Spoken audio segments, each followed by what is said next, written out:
Hey,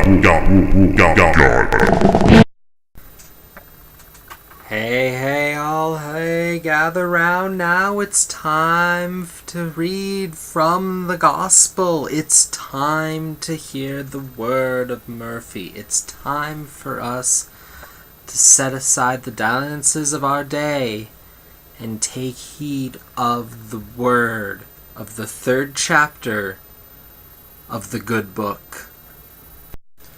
So come, gather round, take of the flesh, take of the blood.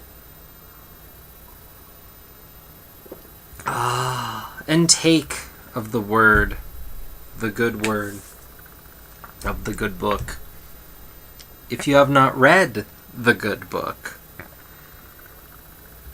then only return for the word after you've read, because we have to delve in to find the deeper truths, and you have to find your own truth before you can take on others' truth. So there you are. The king of Babylon forbade his people from praying to anyone other than the king himself. So when Daniel was caught praying to God, the king ordered that he be thrown into the lion's den. The king liked Daniel, but he couldn't allow his rules to be broken.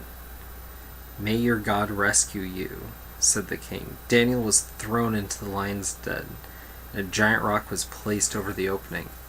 That night, because he was so worried about Daniel, the king could not eat or sleep. He ran out to the lion's den early the next morning, crying, "Daniel, has your God saved you from the hungry lions?" And Daniel walked safely out of the den, saying, "Yes, my God has saved me. He sent an angel down to shut the lions' mouths. They have not hurt me." An angel. So, when we open the 3rd chapter with that scripture, there's a lot to take in, because there's an obvious parallel between all the dangers going on with the mother that's going to be expounded upon further when we see her drug use and her alcohol use and all that coming together to make her distant and out to the cameras and to all the prying eyes watching this Truman Show, The Second Coming. And we see the producer not allowing anyone to obey his rules. And as Jesus is God in a certain understanding, it's interesting because we're watching him grow here, but he's not saving anyone. He's the one who everyone's trying to save. Everyone's trying to look out for him, which is an interesting play when you consider the thought of that.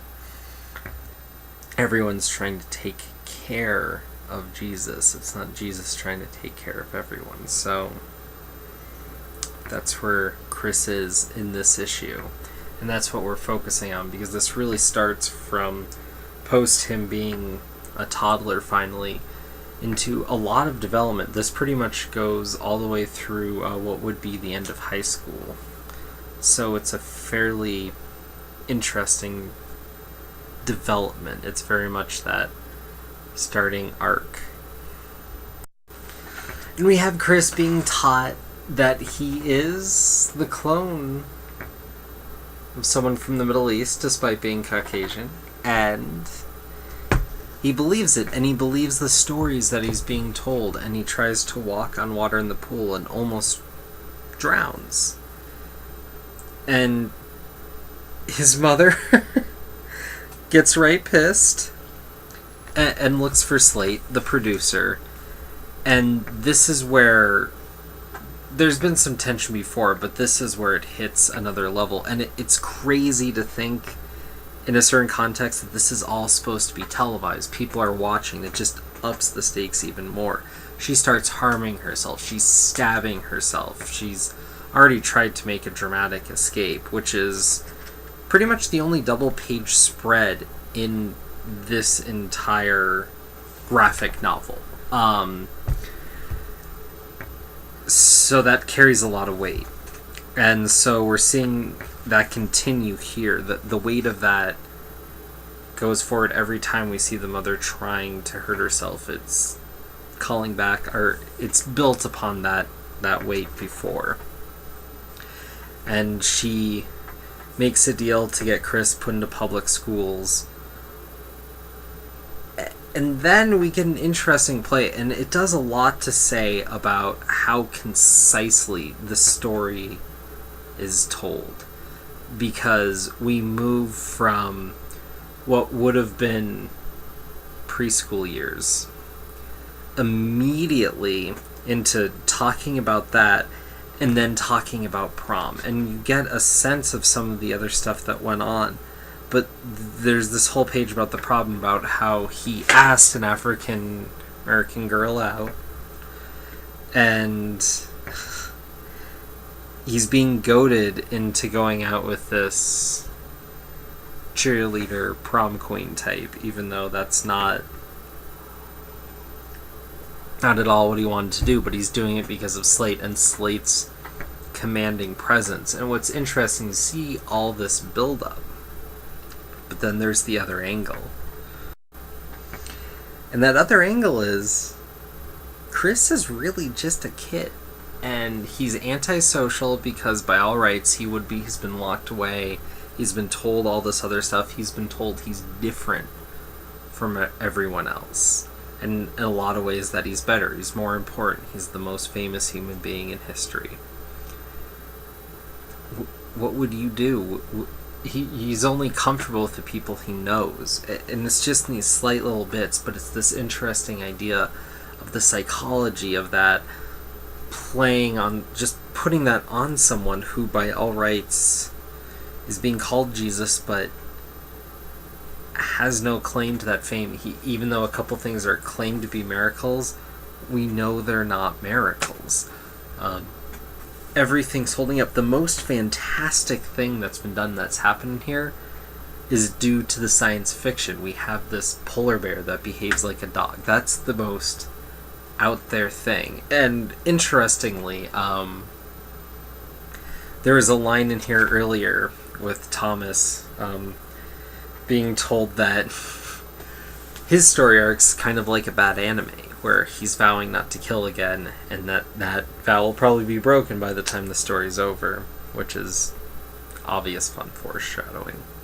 But this idea of like a crazy animal, the whole like Jesus character, the growing up, the youth, all that, kind of has a standard anime parallel, and we're seeing that build up here, and we get some of the good parts because we're dodging high school. We get high school in a page of this book. Again, speaking to the conciseness.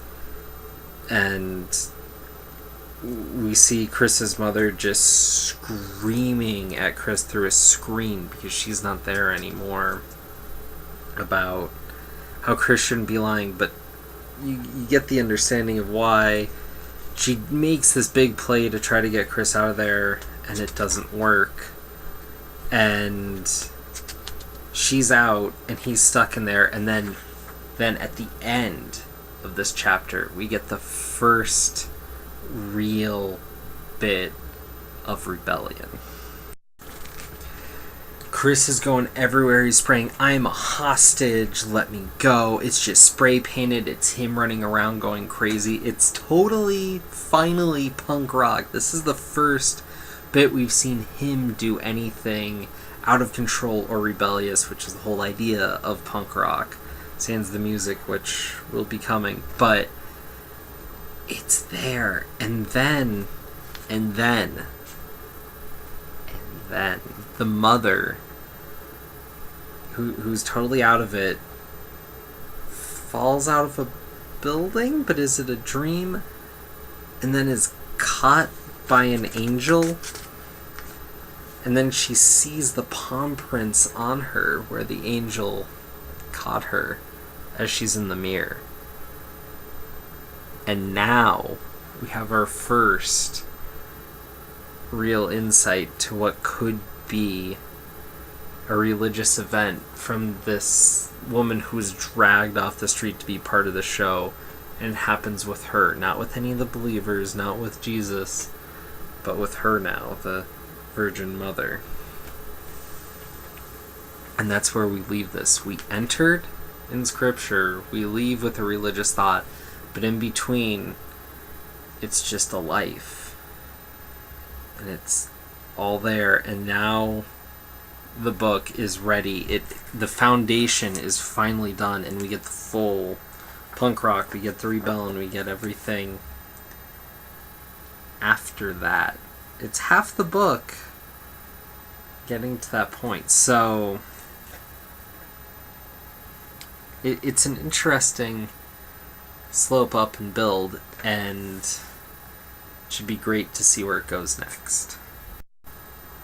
So I would like to thank so much James Crowder for putting this together, gathering it up. Setting up one of these takes more work than you think it would, and so I really appreciate him taking the time to make this happen. I do want to thank Running with Comics for kicking this off, doing this right to start. James Crowder again for picking it up. I don't know what happened there.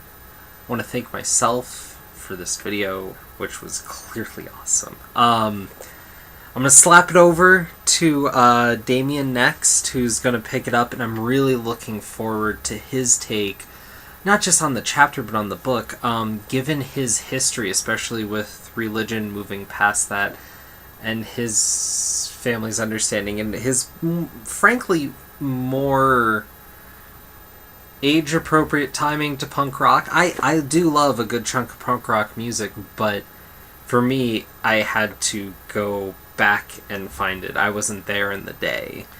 So I'm really interested to hear his take.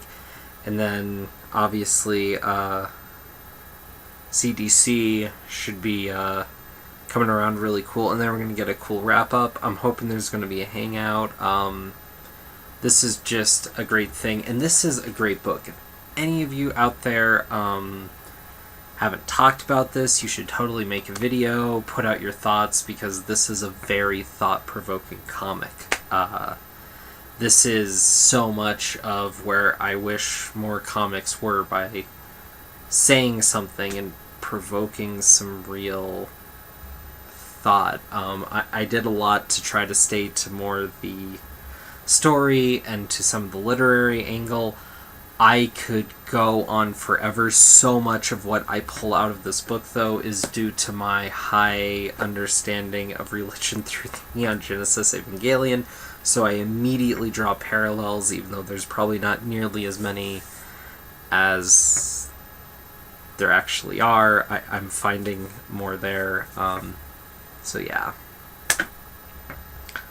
Either way, I hope you all have a good one. I hope you all enjoyed the discussion. Rock on.